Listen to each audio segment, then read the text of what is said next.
પાછળ ખીચું બનાવવું છે પેન્ટનું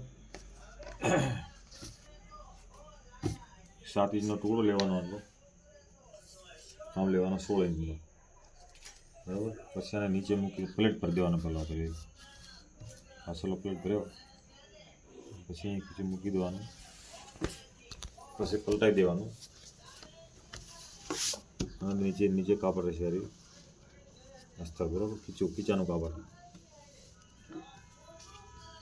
પછી આવી કેનવાસની પટ્ટી બનાવીને લગાવી દેવાની, બરાબર. પછી અહીં મૂકી દેવાની, ચાલુ કરવાનું બનાવવાનું ખીચું, જે માપ હોય માપ પણ 3.5 ઇંચ જેવું લાગે નીચે રાખવાનું ઉપરથી. પછી આપણે માપ તમને કીધું ને 4.5નું ખીચું આપણે બનાવવાનું છે પહોળું. મેં પહેલાંથી મારી દીધા નહીં, ફરીથી બતાવી દઉં. 4.5 ઇંચ એનું મધ્ય કરી દેવાનું વચ્ચેલું, જે પ્લેટ કરો ને પ્લેટ વચ્ચે, પ્લેટે વચ્ચે રાખવાનો પોઈન્ટ વચ્ચેલો. પછી ખીચું 3.5 થી 3.25 જેવું જે માપ હોય પણ રાખી દેવાનું.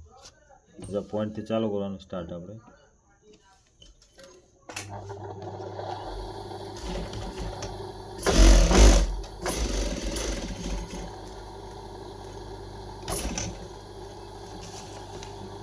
સેમ બીજો ભાગાના હામાં મૂકી દેવાનું,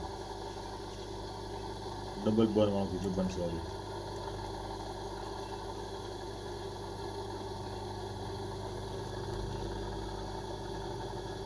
સેન્ટરમાં રાખવાનું, પેલો નીચેનો દૂરો જેટલો ભર્યો ને એટલું સેન્ટરમાં રાખવાનું.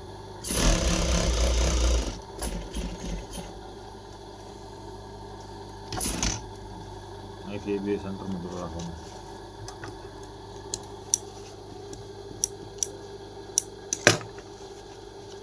પછી વચ્ચેથી કાપી દેવાનું, પછી અહીંથી પાછળથી કાપવાનું, એટલે આપણને વ્યવસ્થિત દેખાય. કાપી દેવાનું આવી રીતે, આ સાઈડ કાપવાનું, સેમ આ બાજુ કાપવાનું.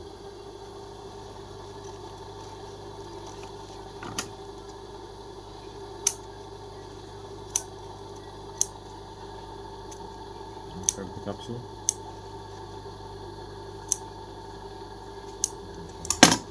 બરાબર. થઈ ગયું. અને આવી રીતનું જોયું. પછી આને પલટાઈ દેવાનું, આમ પલટાઈ દીધું.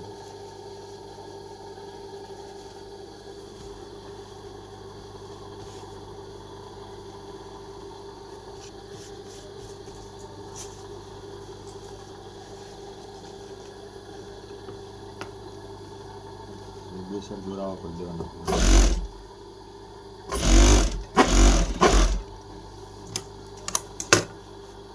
આ બાજુ પણ આવી કરી દેવાનું, બેસર જોડાવા કરી દેવાના.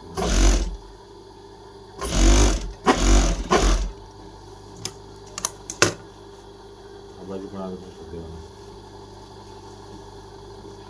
સળી મારી દેવાની.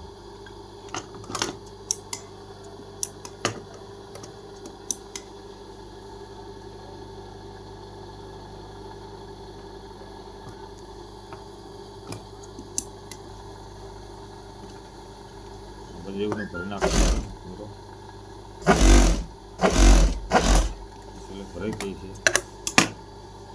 હવે બીજું આપણું રબર તૈયાર છે. બીજ કટરાની અંદર નાખી દેવાનું, અંદર નાખી મસાલાની અંદર નાખી દેવાનું. બરાબર ફિનિશિંગ કરી 2 સાઈડમાં દોરા લાગી દેવાના. વ્યવસ્થિત સિલાઈ કરવાની, તૂટે નહીં.